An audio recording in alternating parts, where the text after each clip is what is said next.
Hello and welcome to the Navy Blue Corner. I'm Lockie, and we're a man down for this episode with Ian. He's out and about tonight, but that makes this the perfect opportunity to welcome a man with more than 50 years of Carlton-loving experience, and more importantly, I think, the man that introduced me to the club that we all love.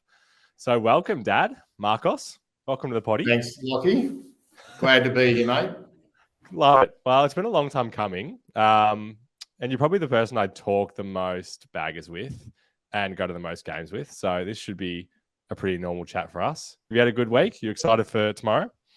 I'm extremely excited for tomorrow. We're heading along. We've got the fam all going. Mm-hmm. And it's, I think it's going to be a really good result for us. Spoiler alert. So, yeah. I like it. I think we're going to be equally as confident, which is good. I guess let's take it back. We're 3 games into the season. How are you feeling about things so far? We're third on the ladder. We haven't had a loss yet, but people aren't kind of convinced one way or the other on us. People are a bit divided. Yeah, it's interesting, isn't it? Socials, certainly, there's been a little bit of negativity there, hasn't there? Particularly around obviously not around the Geelong game, but the other 2 games. Yep. And I actually struggle to relate to that. I'm very positive about how the season started. I think, again, you and I speak about it a lot, Locke. It's like it's all about expectations and thinking. If you think about, what I would have thought if most supporters had have looked at these first 3 rounds, they would have thought Richmond a win. They would have been looking for a win against Richmond because obviously the result first round last year. Yep. Geelong, to be fair, we would have thought we would have been likely to drop that one against the Premier. Totally. And we would have hoped GWS would have been a win. So, that we're really ahead of that. And then the other element, I suppose, is something you and Ian have talked about a bit, which is not so much the result, but how we've played. I think there's another kind of spin on that, which is, if you like, good sides are going to have ugly wins. And that's kind of what I see GWS one as, right? Hopefully we'll get some really big wins through the season. One of them might be this one this week. But good sides end up winning some games where they play really poorly. And I'm hoping that's what the GWS one is for us. How are you sitting? Yeah, God, we're very aligned. I think you're right. I think Ian and I would have taken 2.5 wins from these 3 games for sure. Similar to what you said.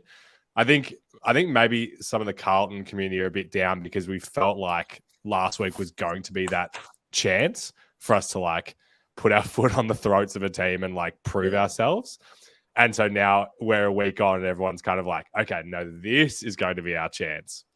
So it's a little bit of a worry in that sense. I feel like if we have another scrappy 5-point win where we just get across the line, people are going to be even less convinced. But I'm really not that worried. It's a very different feeling to last season where we came out so hot and we were clearly giving everything to get across the line. Whereas now we're kind of I don't know. It doesn't feel like we're going all guns blazing, which might, bode better for us as we get to the end of the season and not burn out. So I think that's a positive thing. We always win our preseason games. And this was the year that we were clearly didn't try that hard. And we're oh no, we're worried. So maybe that reversing is going to be good. Yeah. Yeah. I think also, expectations, realign constantly through the season. And I am sure that a lot of us after beating Geelong were like, oh my God, we were starting to talk about, the next 4 or 5 rounds being bottom sides and, where we might finish. Yeah. So maybe just getting a little bit ahead of ourselves there. And that That's might explain a little bit of the reaction to GWS as well. We were pretty pumped after Geelong, but we didn't drop it, right? And Carlton last season just went win-loss, win-loss, win-loss, win-loss. So we've strung 2 together there. So that's another positive, I think. Yeah, I agree. Yeah, well, we're on record as saying it's going to be probably 2.5 months before we have our first loss. So we'll see what happens. I'll take that. Yeah, I mean the punters are definitely not suggesting that we're going to lose tomorrow. I think we're as short of favourites as we've been in a long time going into a game. So, you said you're feeling pretty positive. What are the things you're excited for? What do you want to see? Well, I thought, I knew you were going to ask me that question because that's often how you guys structure the pod. Shout out to Ian. Absolutely, shout out to Ian there. And so I came at this in two ways. One was, Yep. I've got a top five for you, a top five things that I think will definitely Here we go. This is what I like to see. Top five. Now, so this is not what I'd like to see. This is what will definitely happen. Shout out to Trent Kirby, by the way. I think the first thing that will definitely happen is it's highly likely that Charlie will either get a free kick or a mark on the left half forward flank and do a massive wheel onto his right boot and kick a long goal. I think there's a good chance that will happen. That's a spicy take. Spicy take. You think that's going to happen? You wanted me to be controversial. That will definitely happen. I love it. I think Adam Chera, I think it's highly likely at some point that he will get tackled and fall forward and get an in the back decision as well. I think that's probably going to happen. Yeah, this is like a Carlton team starter pack. Yep. Yeah, exactly. I think Gov, he will make the best. This will be. Yeah, well, he will make the best play of the game, and he'll also make the worst play of the game. So that'll be something that'll happen for McGovern. And he'll grab his knee. Is that what you were going to say as well? Oh no, I'm not even going to manifest injuries of any description. Good. JSOS, he will finish a contest looking cooked and struggling for breath, half double forward, like he has just run a marathon. That will definitely happen. And of course, Cripper will lead the hardball gets. So there's your five things that will happen. Wow. It's like Carlton bingo. We need to whack that up on a card and people can tick along at home. And it's a Carlton printing game. We'll have a beer at the footy for each one of those. That's good too. Yeah, I think you've nailed it. In terms of what I'd like to happen, I guess there's kind of the high level stuff, isn't there? The team stuff, and then there's you can break it down a little bit. What's your headspace? Yeah, I mean, I kind of made a couple notes. Firstly, thanks for being more prepared for an episode than I have been in our 110 episodes. I don't think I've ever put that much effort in.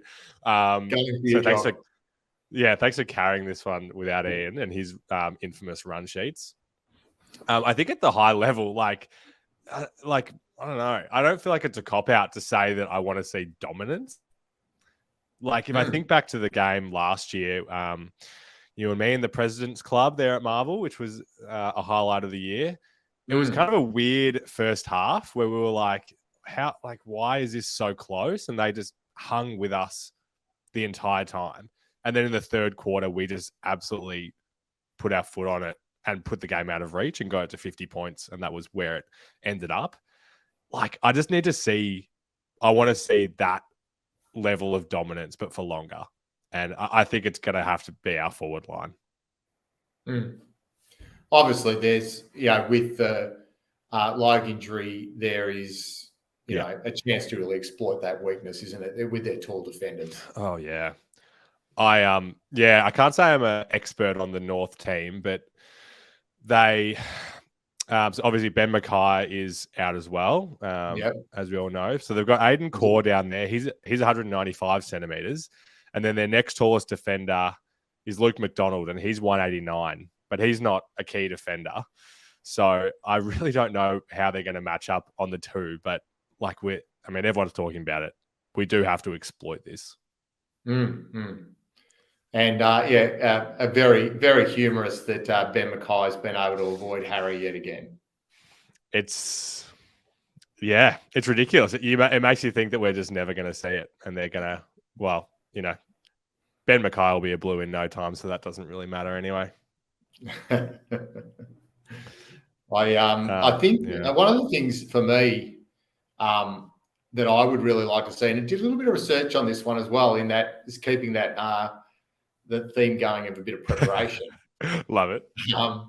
Is our tackle count. I reckon that's a really strong indicator of what our level of intensity is on the day. I mean, I'm not, captain obvious there, of course, but it was interesting to look back tackle count over the last 3 rounds, and that kind of the stat bears out that eye test.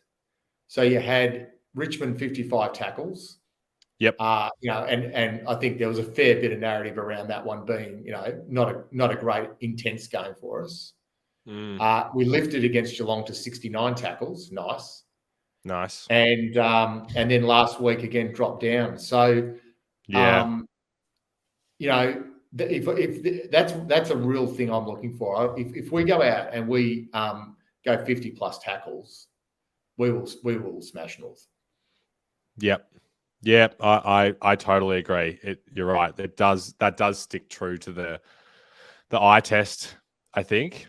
And I think the inside 50 numbers as well is one that I'm looking at too, and how we convert to those, because they're going to have LDU and Simpkin come back in. Like, their midfield, to me, is potentially the strongest part of their team.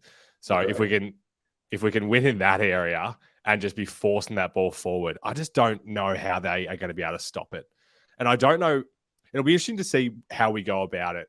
Whether the mids are looking at it like, all right, they're so depleted height-wise, let's just get it in any way we can, which typically is not what we have loved to see. But maybe this is the game where it kind of works more.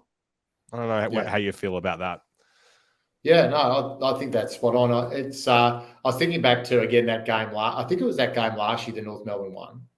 I feel like one of the things that frustrated us, and it was, in the end it was a good win, but a bit like something that has happened to us about this year a little bit is when we turn it over going forward, teams have been able to hurt us on the rebound, getting out the back.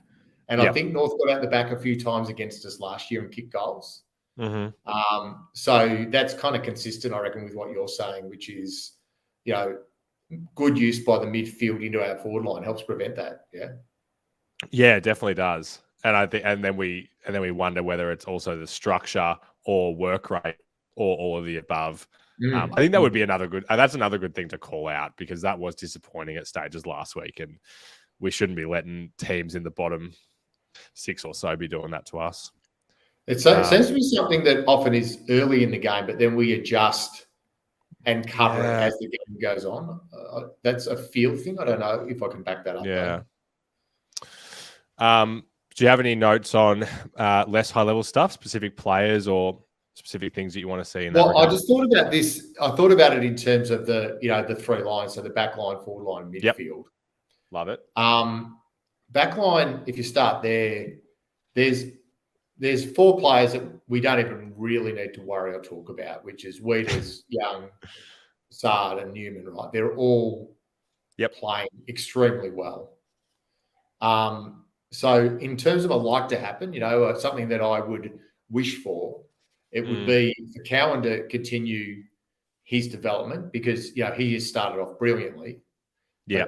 Let's be fair. Like, this is he's now coming for his 4th game as a very, and his decision making, his use of the ball, his ability to take tackles and not let the ball spill out. He's been fantastic. So I would just want that to continue. And then the McGovern one, of course, is, again, to be fair, he has started quite acceptably. If he can continue to build on that, that's the 2 things I'm looking for in the back line, because we know those other 4 guys are going to be great. Yeah, totally. And I think that, I mean, we've been preaching it for a while. Like, just want to get consistency into McGovern, and I have so much faith that if he can just stay healthy and keep getting games, that he will just keep getting better and better. And I think he has improved over these 3 weeks. And so love that call out. Yeah, and you want him to keep biting off those hard kicks, right? The attacking kicks, because again, where our issue is not our defence, our issue is kicking goals. Yeah. and we want the guys to be aggressive. So yeah, I think he's got, he's built a base over the last 3 weeks that he can continue, to improve. Yeah. So I'd love to see that, because that'll make us a much better side. Yeah. I had one note about our defense, and that was something I want to see. I want to see Larky get a bath in this game because it's pissed me off in the past when he's been the one that got on top of us, and he is turning into a very good footballer. But Yeah. I want this to be one of those days that we just gets the total wood on him and we win by 50 points. And one of the sub headlines is, goalless or 1 goal or whatever. Yeah, I think he kicked 4 last year, wasn't it, against us? So Maybe he he's had kicked an a bag okay in the game. past. He had an okay game in a losing team. So yeah, I feel you. Yeah. Okay. What about the mids? The mids, okay, I guess you'll touch it obviously a little bit with our changes with Akers going out. But I think for me, it's that, and you and Ian have spoken on it, which is that connectivity with the forward line. Yeah. I was interested to read I don't know if you saw this. We haven't had a chance to talk about it. There was a article during the week. I think it was Champion Stats put out about Cripps' ball use, and it was they did a bit of a deeper dive into his efficiency. So acknowledging that he's getting tons of the ball, and he's on his historic averages with that this season. But they were making the point that his actual ball use was well down, and they quoted it as being his worst ball use since 2015, which was interesting. Wow. Okay. Yeah, for the season so far, that is. So I think again that is, we love Cripper, but it's how do we get the most of the midfield, because we know they're going to get a heap of touches. Yep. Yeah, totally. I think that's a valid point for our entire midfield, and we touched a little bit of it on the podcast after the GWS game, because a lot of the stats look good on paper, but it's like, well, if the defenders are not the problem and the forwards are converting well and doing their thing, and the mids are getting the numbers, then why is it not gelling together? So I don't know. That's why I kind of raised a bit of a point about our midfield mix and whether it's actually as good as we think. Yeah. I mean, again, Kennedy is a big miss. He's had a good start in the first 2 games, and he's so hard over the top of the ball. I love that. I mean, I think, again, like all of them, he can sometimes bomb it and waste it a little bit by foot. But God, he's so good at winning the ball. So he's one that they've got to cover. It's not as easy. It's not as easy again with Walsh and the issues we've got with injury. But they'll miss him again this week. I was hoping he'd be back, obviously. Oh, I know. Yeah, me too. And we may as well mention the other, like that change that you mentioned. So Akers is out, suspended for 1 week. O'Brien gets his first full game. Yeah, one of the things that I noted, I mean, like, as you do when you scroll through the Carlton comments on a changes, there's always someone that's getting it, and it's O'Brien this week. So I'd love to see him prove himself. I don't even know what that means. Like, I don't think he can prove himself necessarily as a best 22 guy, but prove himself that he still deserves to be at least around it. Because if he has a shocker tomorrow, I think everyone's going to turn on him like they have for some of our other guys. Yeah, that'd be a shame. Like, it's been a tricky start for O'Brien. Like sub every week so far. Pretty hard to find your rhythm. I don't think he's had the best opportunity to find form.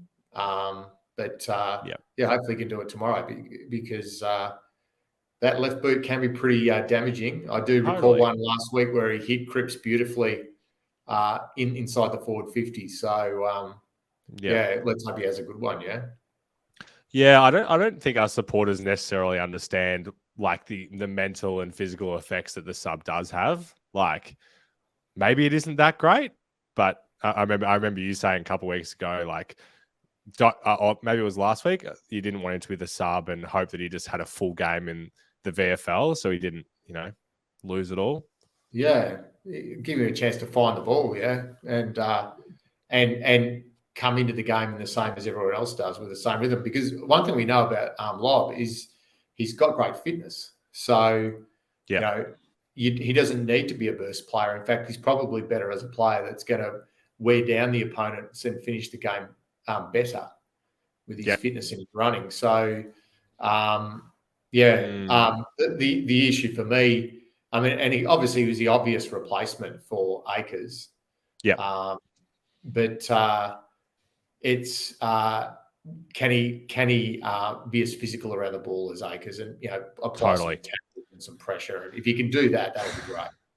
Yeah, they are very different players, and Akers had a quiet round 1 and then a good round 2 and then was really good last week, even though he was carrying that injury. So it is a massive loss. And I guess we move on to the forwards now, and that's where the other change was, which similar to O'Brien, I guess it makes sense that Honey comes in for Owies, who hopefully won't miss too long. I hope he can hit the scoreboard. And, he showed so much early on in his career, and then the few chances he's got since then, he kind of hasn't been able to deliver. So, what do you have on him and the forward line?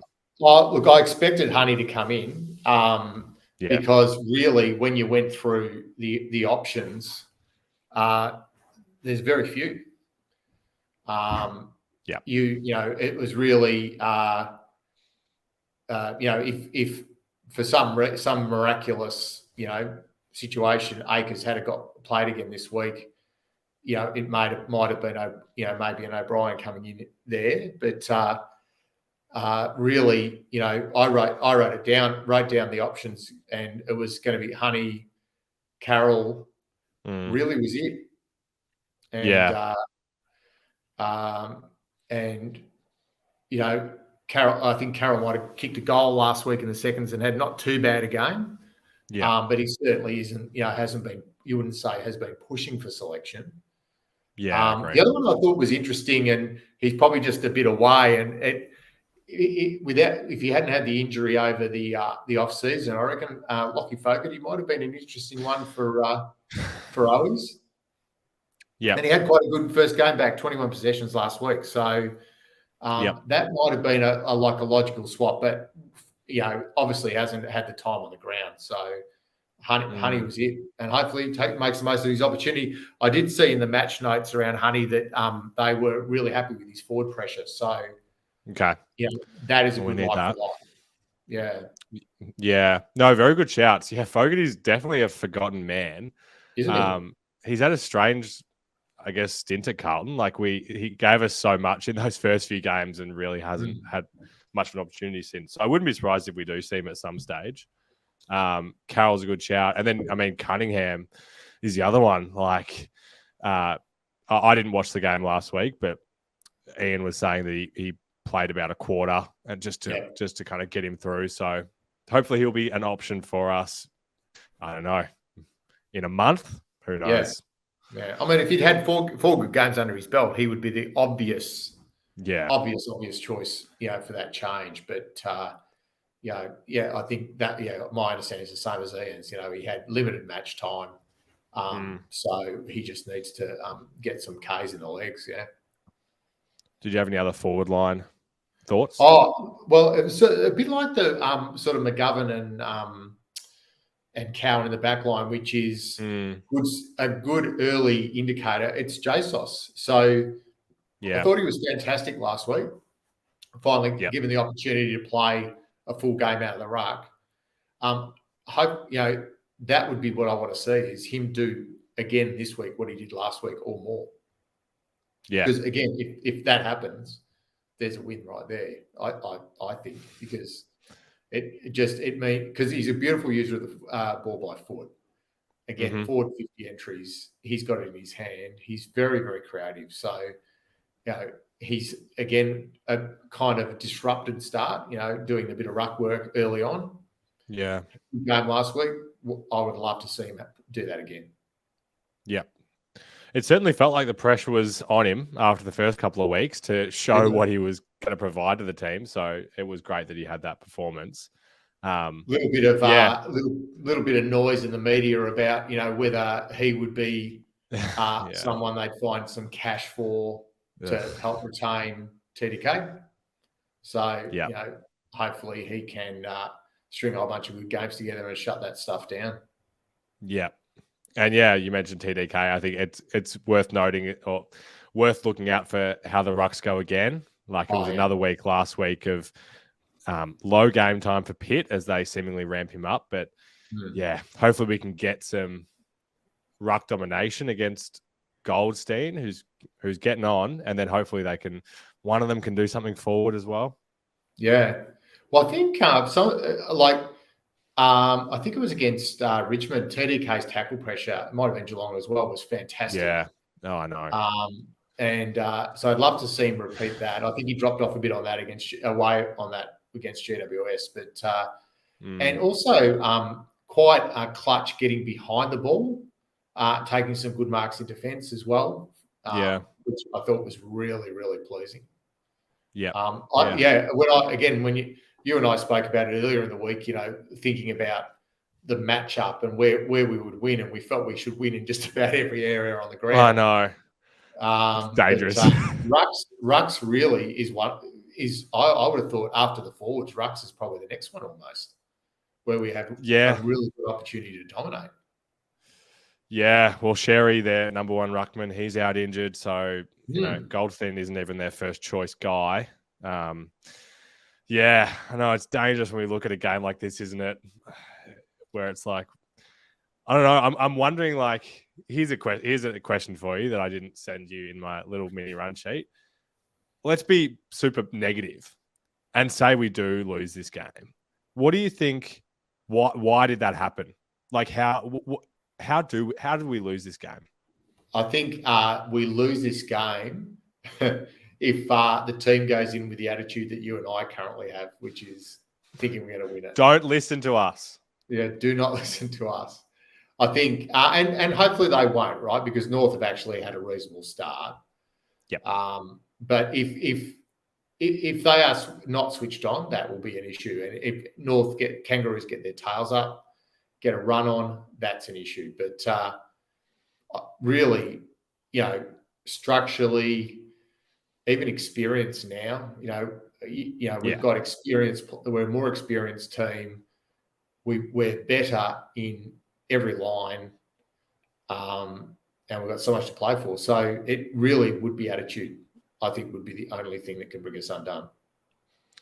Yep. No, it's a fair call. I think the only other thing, if I think about ways that it could not go to plan, they asked Vossi about LDU and whether, we'd be putting someone straight to him, and he was, as we like, tight-lipped and didn't give a good answer. But it could be, I don't know, maybe it could be an Ed Curnow opportunity or something to really put his stamp on it. Ed was my first thought too. Yeah. Yeah, just he's a big body mid LDU, and he's showed that he's rising. So I hope we can cool him off. Well, he was a late withdrawal last week. So again, I suppose we're assuming he's fully fit. So I mean, I think midfields would be one. If they were able to get, I could see a world where they would get on top of the midfield. Our favourite. And really get their tails up. So that would be I'm not expecting that, but that is something that please don't even I know. No. We're all about positivity on this week's ep. Put your Vossi hat on. Who are you rolling with as the sub out of the four guys who are listed as emergencies? Plowman, Sincotta, Dow, and Carroll. Yeah, okay. Well, actually, can I answer this in this way? When I was looking at the Owies and Akers replacements, I wondered, and clearly they didn't go this way, but I wondered whether they would play Plowman in the back line to release Doherty into the midfield for a full game as a way of setting that. So that thought occurred to me. So with that in mind, I'm thinking maybe it's Plowman. Wow. Yeah, interesting. Yep. What are your thoughts? Who did Is you that think? your what you want, or is that your what you think? No, that's Or what I both? think. That's what I think they'll do. What would you do?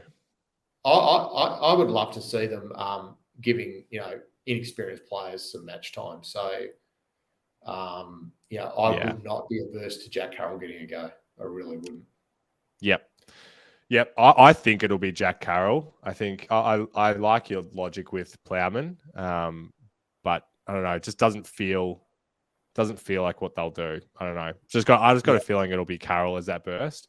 But I would prefer. Look, I love Jack Carroll, and I'm excited if he gets a crack. I want Dow to get onto this field, and maybe if we can bring him on for a fourth quarter and bring him on for the first centre bounce of the fourth quarter, and he has 9 touches, 3 clearances or something, that gives him a bit of a chance to get some confidence back. That's what I'd like to see.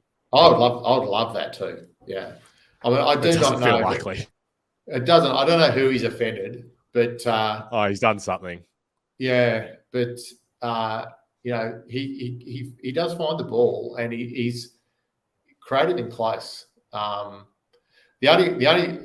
reason I'm kind of also a little bit on the Plowman cart with the sub is, if you are using the sub as an injury replacement, Plowman gives you some flexibility. A defender goes down, he can play a little bit tall, he can play small, or you can throw him into defence to release Doherty or even start up the ground a little bit. So he probably gives you more options than any of the others in terms of an injury sub.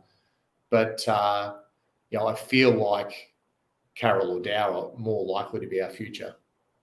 Yep. Agreed. Well, the VFL are playing before about midday at Arden Street tomorrow, so we'll know pretty early who it's going to be. Any other thoughts on the game before we get to my favourite part, which is going to be the tips? Just one other one, which you and I have talked about a bit. Again, looking over the last few games, the first few games this season, that lack of run on past the free kick or the mark. So for the handball, which was when I say lack of versus Richmond, completely turned that around against Geelong. And kind of I felt, again, eye test, that they split the difference last week against GWS. There was more of it than there was against Richmond, but less than Geelong. So tackles, I think, is, like I said, was a marker of intensity, but I think guys prepared to run on and create laterally. I'm really hoping we see a lot of that this week too. Absolutely. What about you? Yeah, no, that's you've nailed it. It's such a with the eye test, it's such a defining thing for me. It shows that we're confident. It shows that we're working hard. It shows that we're working to get the ball into the right guy's hands. Like, Adam Saad, that is your job. Like, it just breaks defenses apart when we can break the lines and do that. I wish we would do it more. So if we can do that like we did in the Geelong game, I'll be very happy. Yeah, that champion data article that I was talking about before with that was a little bit down on Cripps usage was equally up on Saad's usage. I did say that. Yeah. Yeah. Number 1 rated defender or something for the year so far. Yeah. So if he's got it in his hands, it's going to find a player. Again, I'd highlight something to watch, which is again super. And it's interesting you talk about that as being a confidence thing. Cowan is absolutely prepared to run off and create an option as a loose man ahead of the ball, and respect for a guy that would be hasn't years of experience or confidence yet to back himself to do that. I'm looking for him to do that again because he's good by foot as well. Yeah.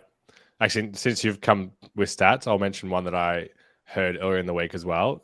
I can't remember my source, but they said that Hollins has run further in his first 3 games than any player ever. You saw that? I did see that. Yeah, That's pretty cool.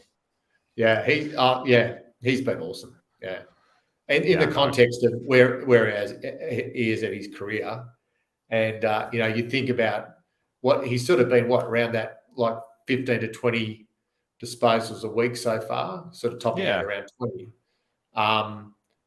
God, some of the players, the more experienced players in our team would froth stats like that. So yeah, you're not wrong. Yeah, and it's great considering if we were fully healthy at the start of the season with Walsh and Williams, like we may not have even seen these guys yet. Yeah, so, yeah. I'm sure their hand was forced. I'm sure of that. Yeah, totally. So that's been a real upside for us. Now And I know you.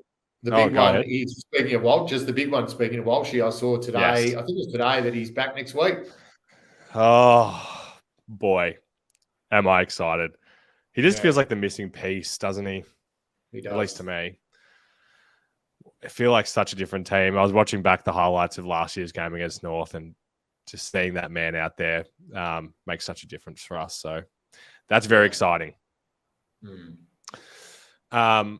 You're an expert on Carlton. You've got many years of watching Carlton experience. One thing that I do know about you is you don't give a whole lot of care to other teams. Is that fair to say? That is extremely accurate. Yeah, I think I've become more one-eyed as I've got older. Okay. I probably know more about opposition players from the 80s and 90s than I do from the current crop. So, that is definitely a blind spot for me. Well, then maybe this is a good chance for me to put you under the under the microscope. Let me ask you a couple of quick questions and see you go. So there's one team that hasn't won a game this year. Do you know who that is? Wow, that's you've stitched me up on the first one. Look, if you're not a ladder predictor connoisseur like I am, you might not know. No, I can't even think. Who is Geelong. it? Oh, yeah, no, of course. Yeah, I did. That don't spring to mind, but I did see that. Yeah. I know. And they're the only winless team. So, wow, that's crazy. Isn't that crazy? Yeah, that's the deceiving thing about North. I mean, we'll know in future, but they scraped over the line against West Coast, who, look, that good chance that they'll win the wooden spoon. They beat Freo by a point, and Freo played one of the worst games of football I'll ever see. And then they lost to Hawthorn. Yeah, it was. Yeah. And they lost to Hawthorn, and there was no LDU or Simpkin, but, so they're 2-1, but look, it's a hard thing, isn't it? At this point in the year is we really haven't got a line of sight on a lot of the opposition yet. So exactly, in the same way that we don't know how good the teams are that we've beaten and come up against really yet. So yeah, very true. We'll know that halfway through the season. Well, we do tipping around here in the Carlton Football Club, Carlton Cheer Squad tipping comp. So let me get your tips. You don't need to give me any logic. Just go with your heart. Go back to, think of your 80s players or whatever you need to tell me who's going to win these games so that I can get these tips in and Ian's happy. So the Lions are playing the Pies tonight at the Gabba. Lions, Pies tonight now. Here we go. As you know, we spent a bit of time in Brisbane, so I've got a soft spot for Lions. So I'll just go with the heart there and hope that and of course we hate the opposition. So Lions for me there. Yep, I'm back on the Lions as well. Carlton are going to win tomorrow. Then on Saturday, Crows are playing the Dockers in Adelaide. I would go with the home team there. Yep, as have I. Richmond against the Doggies at the G. Yeah, well, Richmond drew 3 weeks ago against an absolute contender. So it's true. You'd have to rate them. So I'll go with Richmond there. We're aligned so far. Oh, what a blockbuster game this one is. St Kilda, Gold Coast. St Kilda, undefeated. And that's here. Is that right? In Melbourne? Yeah. Correct. I guess St Kilda might not lose a game this season at this rate. You got to go with form. So St Kilda there. Although they're going to lose at some point. They are. But I agree. I think the Saints will win. Sydney against Port. up there? Sydney. Same. And then Sunday, rounding it out, Essendon versus the Giants. Have the Giants got a revenge game in them? Again, we're just going to go total heart, and I'm going to align myself with Ian in my hatred of Essendon, and tip GWS on that one. Okay. Well, that doesn't bode well for my wooden spoon pick, but I'm happy to go with that. What's going to be a bigger shellacking, us against North or Melbourne West Coast? Do I need to answer that? Yeah, we know that we're going to win by more. And then Monday, hoping to get to this game on Easter Monday, the classic Geelong-Hawthorn rivalry. Mad invite there. Yep. Yeah. Can they go 4-0? I mean, Geelong are not going to go. Geelong are not going to do that. So, and Hawthorn got their win last week, so you'd have to think Geelong there.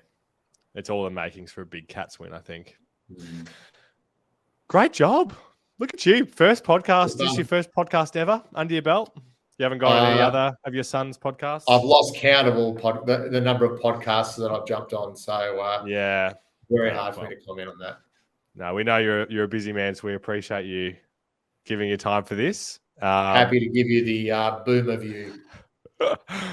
We love it. We love it. I won't leave everyone with a passionate Ian monologue as he normally does. So I'll just say, let's get behind our Blues tomorrow. A sellout, Good Friday, and let's add another 4 points to our tally. See you guys next time. It's going to be a buzz. Go Blues. Go Blues.